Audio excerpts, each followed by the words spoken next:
Okay, who's looking for a single mom with 3 kids who takes care of all of her own Just a lover girl by heart, likes to be sarcastic, you know, homebody. Someone who just likes to chill out most of the time, get really laugh, watch TikTok videos. Who's looking for that? I mean, I don't wear sweatshirts all the time at home, guys.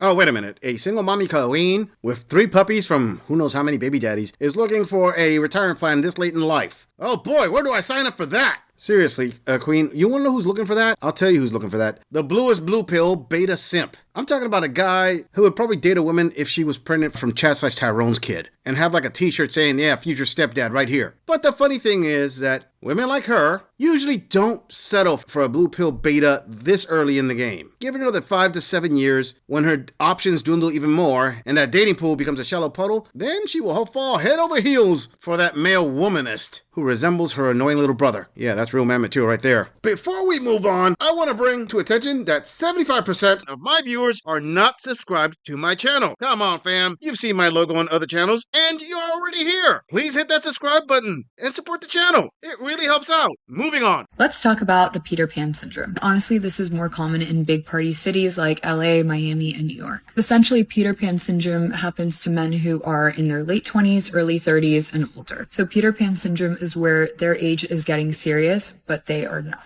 These men are not focused on finding their person, they're not focused on their career or money, and they are focused on having fun, partying, and just chasing girls. These types of guys have commitment problems and essentially are just very, very hard to date. That is something to keep in mind and look for when you are choosing a potential partner. If you found this video helpful, be sure to follow me for more. Bye. Erroneous! Erroneous! Erroneous on both counts. Oh, Lord. Oh, that was rich. Allow this gorilla to translate that from womanese. These men are not taking my biological clock seriously. My egg carton's starting to get low. I need to start a family now, and I need to lock a guy down. I'm attracted to Chad/Tyrone, but Chad/Tyrone are more interested in having fun with as many women as they can, because all the women are going after them, than concentrating on me, marrying me, and then only focusing on his career. I'm pretty sure I got that translation spot on. I may have missed a few details there, Colleen, but in the long term, guess what? At the age of 30, the wall smashes women, not men. Men just smash the cheeks that you women keep giving up to them. Moving on. The reason that you haven't found love yet, if you're a single woman who's over 30, isn't because you're not on the right app, and it's not because you're not putting yourself out there enough. It's because you haven't done the deeper work to clear your subconscious mind of all of the programming from your childhood, all of the fear, all of your past relationship baggage that are causing you to attract the wrong men.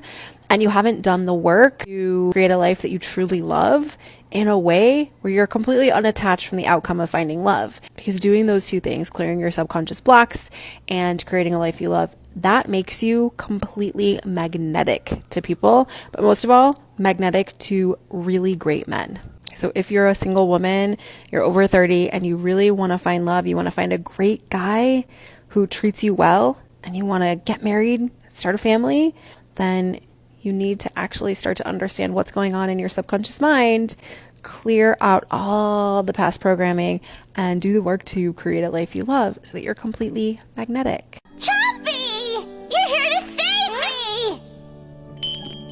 Bruh, I gotta say, that was a long-winded way of saying you spent your entire 20s just swiping right on the bad boys that every other woman is going after, and now you find yourself alone. Now, she said, go to therapy, go this and that, so you can clear all this out, and you can actually find marriage after 30 and start a family. Except there's a problem with the logic, and allow me to help you ladies shed some light on the issue. See, already, men that see a woman who's past 30, hasn't been married and no kids, that's a red flag. I know not every woman was out there riding the carousel, but the assumption that most men have is that, more than likely, you were riding the carousel. And let's face it, that's not exactly baseless, now is it? So if you're a woman who decided, hey, you know what, I'm just gonna go for the hot guys because they're hot, blah, blah, blah, and most average guys were just invisible to you, and you were just paying attention to the top 20% of guys, just like the vast majority of women do on these dating apps, you have some options after 30, but you may not like the options I'm about to present to you. I mean, the most obvious option is date a guy that's at your level. If you're average, date Mr. Average and see how it works out. Maybe you don't want an average guy, you want an above average guy. Okay, your next option is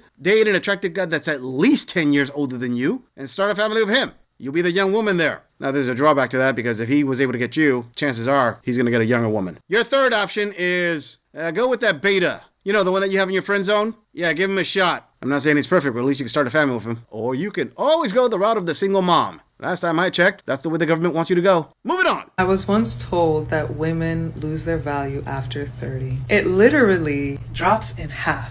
I was 29 and I had 6 months before I turned 30. It was during a podcast with the late Kevin Samuels, and I argued with him. I got pissed off with him. I couldn't help but think about what my boyfriend at the time was thinking because he was a huge Kevin Samuels fan. Anyway, today happens to be my 31st birthday. That boyfriend and I broke up. I got over a year of therapy, started doing music, started doing my own nails, taught myself how to sew so I can better my swimsuit company, started my passion projects of giving back. Honestly, I don't know what value he was referring to. I'm pretty sure it was something about being in the dating marketplace or some. Let me tell y'all something. I don't give a what y'all think about my value because I place value on myself. And for my fellow women out there who are younger than 30, older than 30, or being told that we exist solely to reproduce, your value is what you make it. I don't care how old I am. I care about how old I feel, how old I look, and how wise I'm becoming. Because, baby, with age, I don't hesitate to set boundaries. I know my worth. The enemy wants you to think otherwise so you can rush into situations that are not for you. Come on now, dog. Come on, man. That is the epitome of delusion. Copium maximus. Okay, Queen, let me just state out the obvious. You said that you don't care what anybody thinks about you. So the obvious question is, if you really didn't care, why did you even bother making this video? A person who doesn't care just wouldn't even acknowledge it, and he wouldn't even try to answer it or justify it. So you actually do care. And another thing, my delusional Queen, you said something that borders on the outermost part of being obtuse. And sadly, you were told the truth by the Godfather himself, and still you didn't learn a dang thing. You said that your value is what you make it. Really? Is that how it works? So an unemployed, overweight guy who lives in his mom's basement sets his own value with women. That's how it works, right? Or Gorlock, the Destroyer, sets herself as a 10, and that's gotta be reality. I don't know if that was your delusion. I do know that you are so far from reality, you probably can't tell your left from your right anymore. Okay, Queen, you can't tell men what your SMV is. They decide your level of value and attraction in a relationship. And you said that you're not going to settle because you know your worth. Well, when you live with the first part of the delusion, you obviously don't know your worth. I just gotta say, Queen, you're a McDonald's #1 combo thinking that you're a 5-star meal at a restaurant. But I find it awesome that women like this can actually live in this delusion for a while. And the reason is because there are so many beta blue simps out there that allow her to live this way because they want to get with you. And you're still in your 30s and you still retain some of your youth. But let me ask you a simple question, Queen. Can you reload that egg carton? No, you can't. And that ties directly into your value. Men looking to start a family are going to think you're 31, but this 26-year-old has a bigger selection of eggs and they're probably healthier. So why would I start a family with you? And you're right. Women aren't just child-making machines, but it's not what you want men to value that they're going to value. And the men you're attracted to that want to start a family, guess what? That biological childbearing machine that you have, they value that a lot. But I'm sure this awesome personality that you have here is going to more than make up for it and have those guys running at you in droves with a wedding ring, right? Moving on. One of the smartest men I know told me that most men dislike these 3 things in a woman. I'm going to share with you. The third one that I tell you may trigger you. Listen, don't kill the messenger. Not my opinion, his opinion, right? No, not my opinion, his. Okay, so listen. The first one I think is oh God, I almost did it. The first one is kind of obvious. He said that men really dislike when women go like this with their hair. Like, you know, when the hair is down and women go, like, toss it.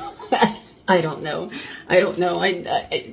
Seems just kind of like a habit to me, but he said men don't really like it. The second thing that he said, and this sounded kind of gross, but he explained, he said bad feet. And I said, what, you mean like ugly feet? And I said, how can people help their feet? And he said, no, like unkempt feet, like feet that desperately need to be taken care of, or pedicure, rough feet. And he said, that's pretty gross. And I was like, all right, that kind of makes sense. Show of hands for everybody who knew. Bingo. Alright fam, these are the reasons why men don't want to deal with Western women. I mean, particularly the things that she's mentioning align very much with men dealing with Western women. Now the first one that he said about women tossing their hair back, this gorilla's going to say that that's not universal amongst all men. Now the key thing is, not universal. There are a percentage of men who don't like it when women flick their hair back. And there are a couple of reasons for it. I mean, obviously it's individual preference, but another reason is that it could be an overused gesture. It seems like a way for a woman to show dismissal, like she just subconsciously dismissing what the man is saying to her by flicking her hair back. But I would say that the most important version of that would be the context of why she's flipping her hair back. Context matters. They may be having a conversation and the hair flip falls into the context of that conversation in a negative way. Now, the second point about a woman not taking care of her feet, OMG. Gentlemen, let me say it. That is the reddest of red flags right there. A woman living in the West today should not have gross looking feet with chipped nails, fungi, rough patches of skin. Nah, Colleen, if you don't take care of your feet, automatically that tells me you're not taking care of other body parts. The third one surprised me because I don't know. It's kind of funny that men pay attention to this, but he said that he at least, and most of his friends, don't like pointy fingernails. And I was like, what difference does he make? And he said, no. He said, it's really disgusting. Again, listen, don't kill the messenger. I'm only repeating what he said. I actually don't have an opinion on any kind of nails. Truly, I don't. But this was what he said. So, I don't know. I figured I would share with you all. Tell me in the comments what you think. I mean, I don't even know if the first one makes sense, because it's kind of a habit, right? I don't know if I do that. The second one makes sense. I don't know about the... Tell me in the comments what you all think about what he said. Some of you may not like him anymore, but you don't know who it is. Maybe one day I'll do a video with him. Love you all. Alright fam, I gotta say that third point is more of a personal preference than anything else. But I will give it to him. He paid attention to the fingernails. That's something that a lot of young men don't pay attention to, but should. And I know older men actually catch on to this one. Let me stop beating around the bush and get to it. A woman's fingernails, all that design, that glitter, that fashion, is a reflection of who she is. Consider it a modern artistic expression. So obviously a woman who's got some really jacked up nails, doesn't do them, doesn't clean them, nothing like that, well, she's a slob. But women who actually do the long fingernails and do all these design in their fingernails, that could tell you something about them. For example, a woman who, uses a lot of accessories and puts a lot of money in her fingernails is telling you off rip, she's high maintenance. I mean, she doesn't have a problem going down to the salon and dropping $300 just to get some brand new claws, now does she? So what does that say for you? I know at first when you're younger, you're thinking, oh, that means that she is taking care of herself. And although that is true, that is only part of the reasoning. The other part of the reason is you came at me, you saw my nails, so you know I cost this much to be with. And this is how they justify